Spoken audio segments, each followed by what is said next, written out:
chest is training.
Yeah.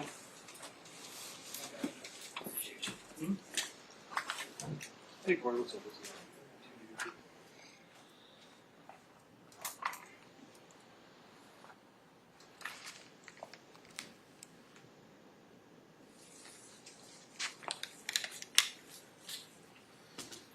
Appreciate you. Thanks.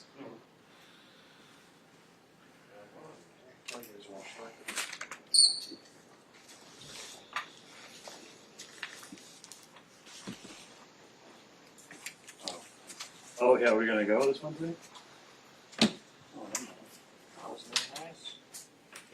What? Oh, he is? So we done. We're going to the bowling soon. Yeah, shoes are the best investment out there. I'll do that. I'll see you. KB crazy.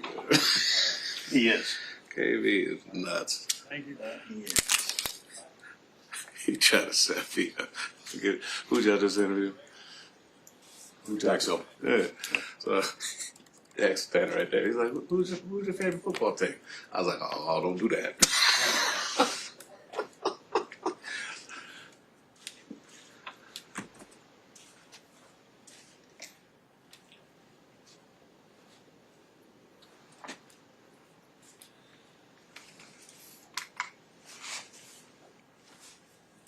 Who's gonna try James?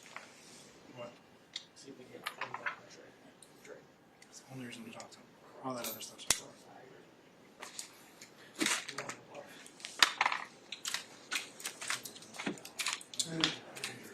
It doesn't matter. We can circle back. Do it. Love it.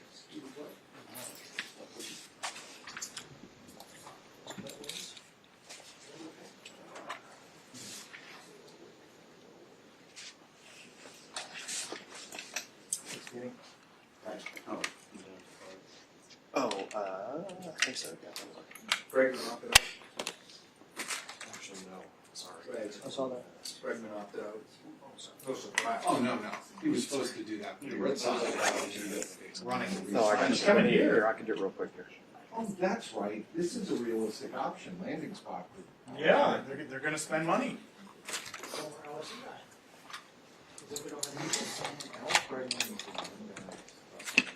His family's running for, They're gonna ask Kyle for a loan, and they're gonna hire that hey, Alex Bregman. are they really? His family's running for governor or something. Right in Colorado? It says about 1 minute. I don't think he's the register. I don't think he's the register. I don't think he's affiliated.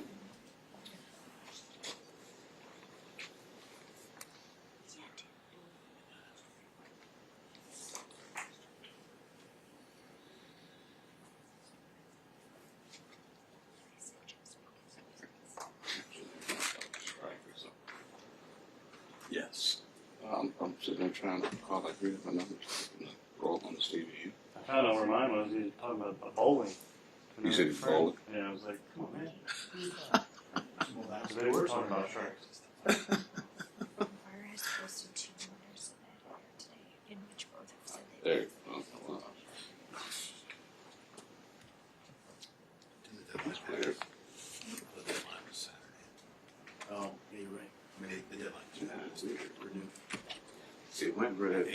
rain, we might still have to. I saw that. Canceled. There's messing with you. There's messing with you. Yeah, I guess so. Weird. It went red, then it went green again.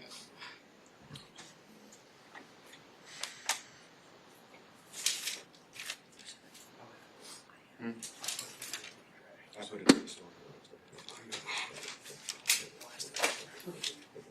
Teamwork. The scheme works.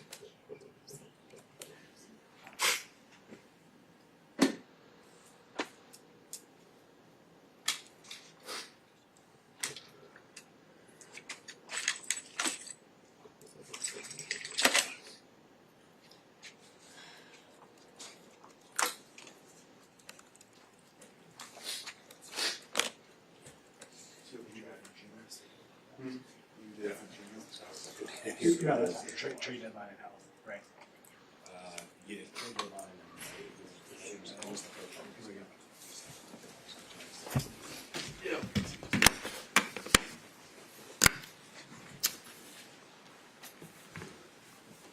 All right, go ahead. Start with some injuries. T. Higgins, how did he come out yesterday? He came out and cleared, didn't have to go into concussion protocol. So that worked out well for us.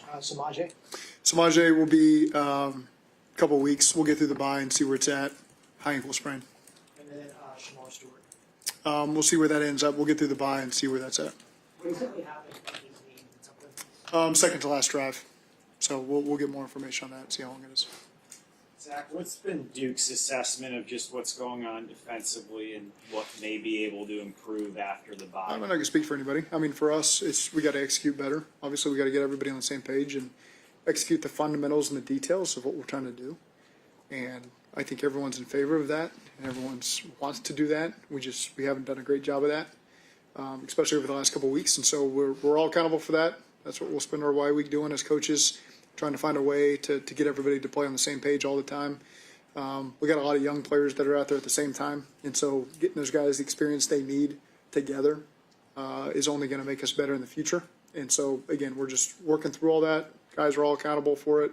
Everybody wants to play winning defense, winning football, winning team football, winning offense, all that stuff. So that's what we'll continue to try to do. Did you consider any staff changes over the past No. 24 hours? No. What gives you the belief that These are good staff football can change coaches. They've been successful everywhere they've been. And so, again, we're still in the first half of this season. We all know we got to play better as a football team. There's been challenges our offense has faced over the course of the season. We worked through them. We're playing better for it. There's challenges our defense are facing right now. I'm confident that we're going to work through it. We're going to play better football and find a way to win some games. Just to follow up on that, can you clarify you don't plan to make any staff changes on the defensive side of the ball? No, I believe in these guys. Absolutely.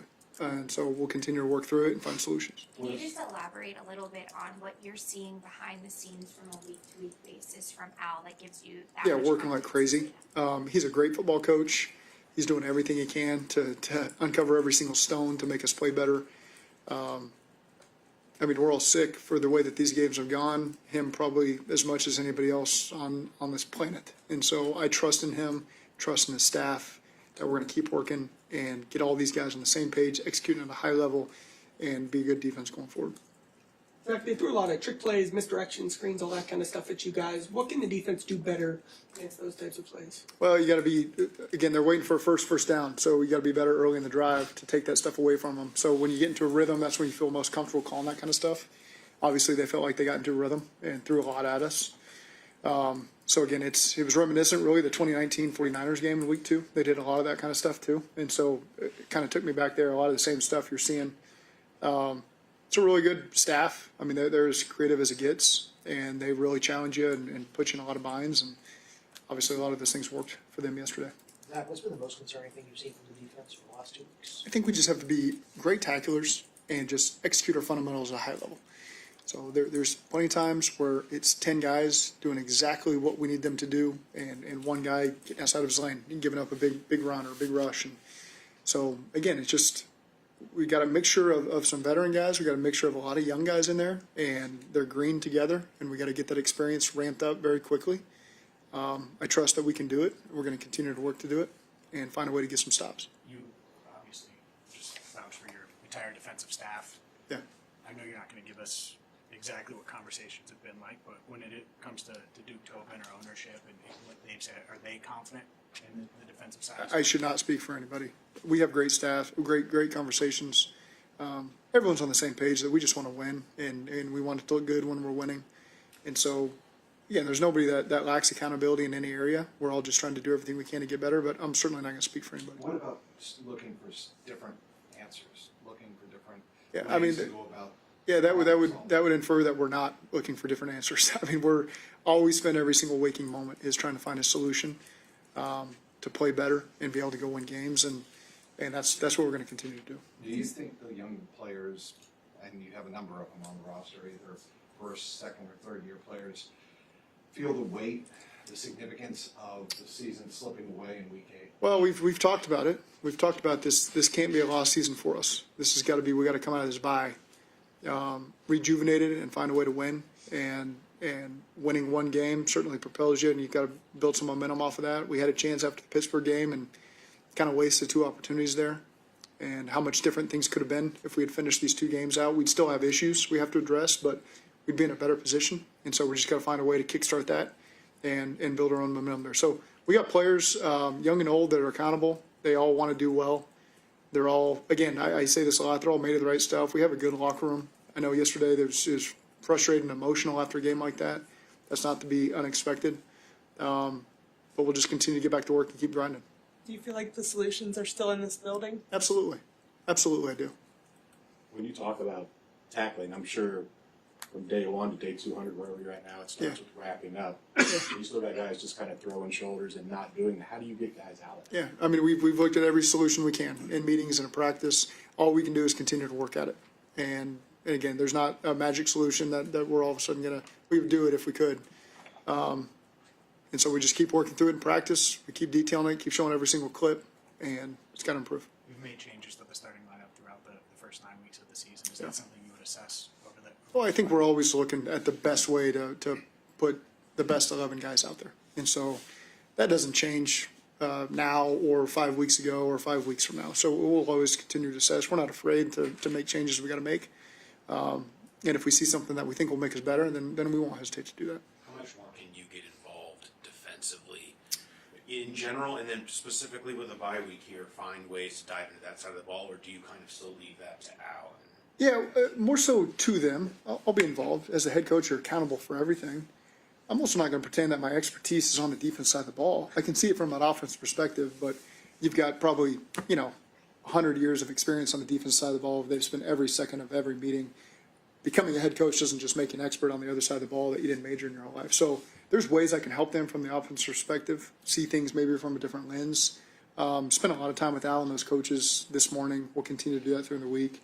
And just help in any way I can. And again, I trust those guys. Those guys have been really successful everywhere they've been, and we're going to be successful here. And again, we're going to work this week and try to find a way to make our team better.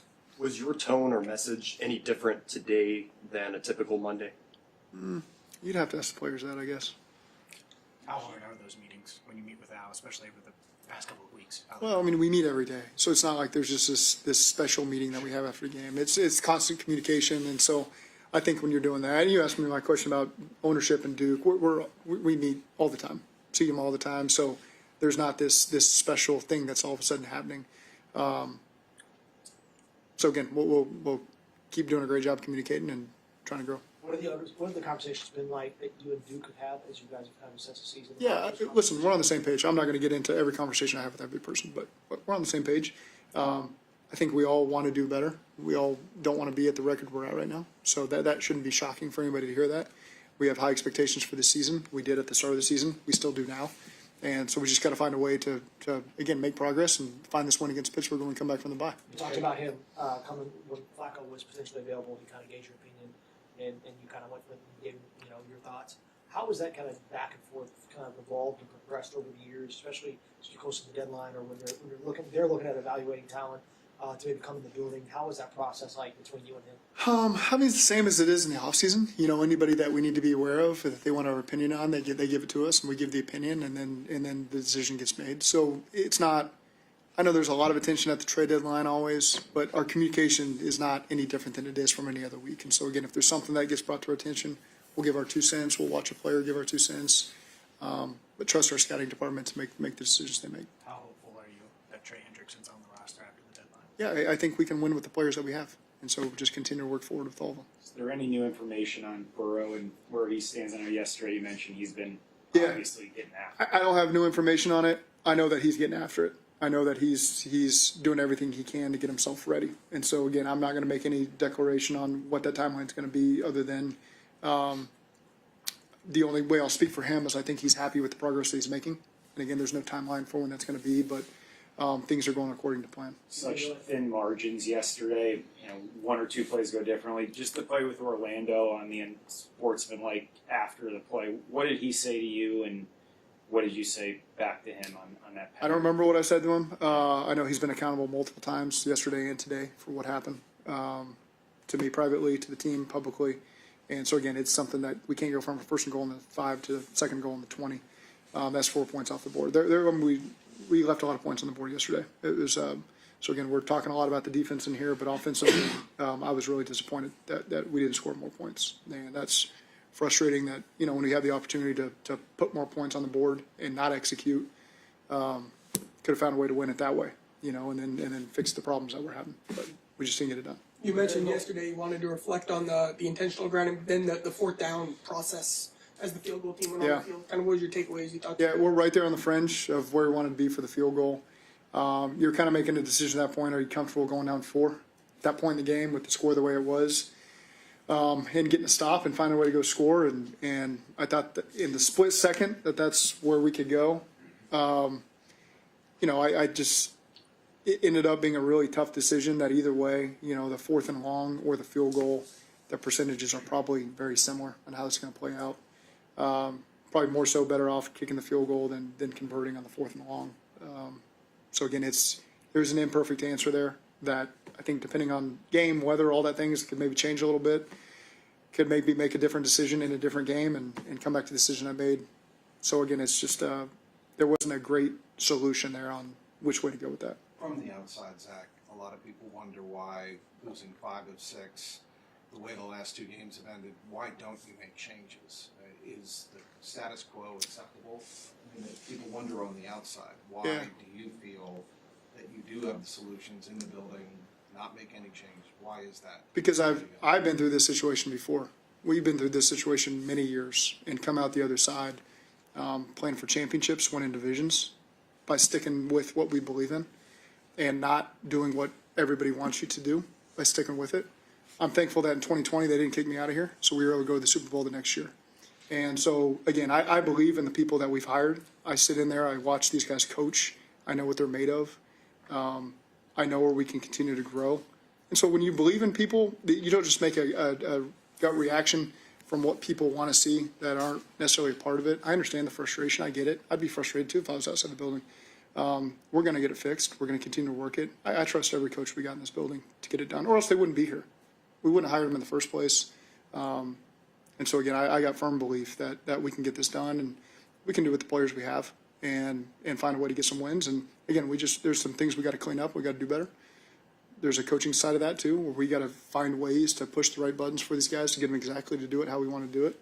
But I trust that we can get that done. He was very vocal about the young linebackers and trying to get them accelerated. Yeah. After the last couple of weeks, is there any conversation about maybe reevaluating some of the veterans that you have in that room and seeing how they might be able to help? I think we're always, you saw Warren play a little bit more yesterday, and so I think we're always trying to find ways to give a guy a breather so he can settle down a little bit.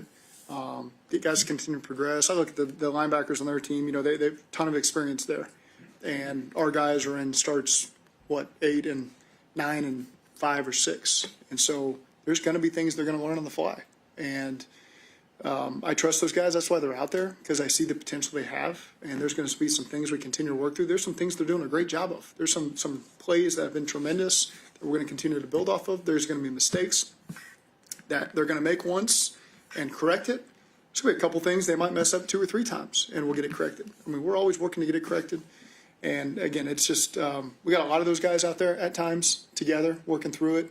Sometimes 2 of them might be doing a great job, and another one's, going through a learning experience. And so we're just going to continue to find ways to clean it up and play as well as we could. You're obviously playing a bunch of young guys, offensive line, linebacker. What gave you the confidence that you should be able to go through those growing pains and it's worth it to try to go through those? That's just the decision we made, and that's just to work through it. We see the potential with these guys. We see some of the leadership qualities with these guys, and again, it's not going to be perfect, and there's going to be some learning moments. But I believe in them that we're gonna start playing at a high level. I'm not sure how much this really matters or not, but those two, the young guys, the linebackers, they spoke to us yesterday, and it kind of prompted questions about if there's enough defensive accountability that you'll have on that side of the ball. Do you feel, regardless of kind of how they operate with us, that there is enough defensive accountability? I think guys got to continue to step up. I'm not afraid for young guys to step up.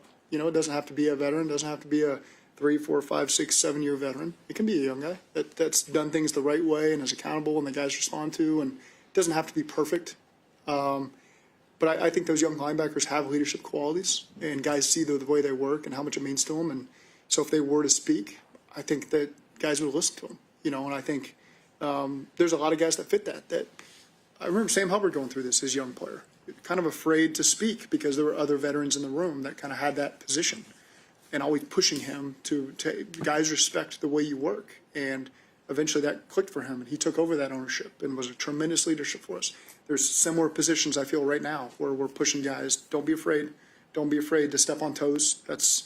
We just want to win games, and we want everyone to be accountable. And if you got leadership qualities, step up and say something. And sometimes there's quiet leadership too, guys just doing what they do and doing it the right way, and guys respond to that as well. So that when they do speak every so often, then it really resonates with other guys, and we got some of that as well. One of those young guys is Dylan Fairchild on the offensive line. How do you think he's fared since he's come back from the Yeah, I think he's continued to make a lot of improvement. I think both he and Jalen are gaining a lot from this experience. They're surrounded by veterans. They're surrounded by 2 captains. So again, you're seeing that play from them continue to develop. I thought yesterday they both had good games. So it's, again, things that we're going to continue to grow on and excited about their futures. How is Joe Flacco feeling today? I'm sure he feels awful. I'm sure he feels terrible. And because I know what he went through last week. I know what he sacrificed for this team. People may never know the full extent of what he did. But what an unbelievable week that he had, performance that he had. You've kind of heard me get up here and just gloat about what he did, because it's everybody that's around him knows what he just did for this team. And I'm sure he can't even pick up his arm today, and he's with his 5 kids right now. Send him out of here, get out of here. You need to go home. You've done everything you can do for us right now. You're not going to do us much good today and tomorrow. So again, he needs that, and we'll see where he's at next week. I'm sure he's going to be in a lot of pain as this week continues, but you can't get it out of him. I can't get him to tell me he's in pain. I know it. I can see it. I know what it looks like, but you can't get him to say it, which says a lot about him. What was his reaction when he said, "Get out of here"? He's thankful. I think he's thankful. Yeah. What do you think of his accuracy? I mean, he threaded the needle on a few of those. Yeah. I mean, that's, it's part of, he's come in here and helped us, give us what we need. And, he's been a Super Bowl MVP, won a lot of playoff games. I think he's tied for the most road playoff wins in NFL history. So he's done this at a high level for a long time. We've given him a great platform with some great players around it. He's done a great job leading that until Joe gets back. And, we're thankful he's been able to step up and play through some of the things he stepped up. And again, I still think as an offense we left some stuff out there. And that's what's frustrating is we had some great performances and still left some stuff out there. And could have just won the game that way, with more points on offense. Side note, is there a thought of putting Browning out for the Hail Mary at the end, knowing just the shoulder, how far it was? I don't know if that's something you think about. Yeah. But you're going to have to do that maybe. There are times in my life where that has happened. If you've got a guy who's that's his redeeming trait is he's got a big, powerful arm, can kind of come cold off the sideline. Joe was our best option there, and it's not fair to Jake to put him out there cold like that and try to launch one up there. I wanted to ask you about the defensive line. How, when you talk about needing changes and trying to make guys play better, when guys just are not winning up front, how does it get better? How does it get better when guys are getting moved and just not winning enough? Yeah, I mean, there's still coaching that's involved in that, so you see it as not winning. There's still technique things that we can improve on. There's rush lanes we can do a better job of. sometimes to allow other people to win too. You're not always going to win every single one. If you did, you'd be an all-pro player, and it would be great. We'd have plenty of them. But it's also just about sometimes on some rush lanes, 4 guys doing exactly the way they're supposed to do it, not 3, not 3.5, and all of a sudden the one guy gets out of his lane, and now Caleb Williams is out the door. There was a little bit of that yesterday. So again, that's 4 guys on all snaps when we're only rushing 4, doing exactly the way they're supposed to do it, allowing the coverage on the back end to match it and keep them trapped in the pocket and not allow them to get out. And so again, those are easy things to clean up, very easy, that guys can be accountable for, that we've pointed out. It's not the same guy every time. It can be one guy doing it in one snap and another guy doing another snap. And part of a great defense is everybody just doing it the way it's supposed to be done in every single snap, and we're going to get there. Do you feel there is currently enough talent on the defensive side of the ball to compete at a championship level in the league? Yes. You mentioned yesterday, Zach, how much you have to fight every day to maintain your culture, not let this become an offense-defense thing. Chase Brown unloaded some frustration yesterday publicly. Do you want players to have the freedom to vent, or do you have to talk to them? Not if you're not doing everything you can on your own, and I've pointed that out with Chase. There was 2 big plays that we could have done better that would have led to points. And so I think I liked Jamar a little bit better. I can tell Jamar's frustrated, but he doesn't want guys coming at him if he's had a poor performance or something that he was disappointed in. So I trust that that's a one-time thing, and we'll learn from that. That's not how we want to react. And one of our best players, one of our highest character players, I think in a moment's frustration said that, and I don't expect that to happen again. Chase had the drop. What was the other play? Miscommunication. Going back to the young guys, and Andre's not a rookie, Yoshi was, but he was going through some struggles, seemed to kind of come out of it on the other side yesterday. Does that kind of validate that stick with it attitude? That's just part of what we deal with. It's not just overreacting to a couple of bad moments that are frustrating. We've seen the body of work that he's put in to get to the position he's in. And sometimes guys don't get enough credit for the plays that they've made leading up to that point. And it's easy to point out the errors that they've made and the disappointing plays. And so again, for us as coaches, it's just evaluating the full body of work, and they've gained that trust. He's great. He's put that credit in the bank, and I feel really good about where he's at, knowing that he's going to pull through some tough spots. And so again, none of our coaches or players are perfect. We're all going to have moments where we could have done better. I've got plenty of mine. Players have had theirs. So it wasn't surprising at all to see Yoshi respond the way he did, because that's just he doesn't overreact, I don't believe, to the good and the bad. He just keeps working. And when you got enough guys like him and like Chase Brown, like I know I just talked about Chase. I love Chase to death, and that's part of my conversation with him is this is a little bit outside of you. And so again, just believing in those guys and continue to stick with them, and we're going to see great things from them, like you saw from those guys yesterday. All right, thank you. Thanks, Zach.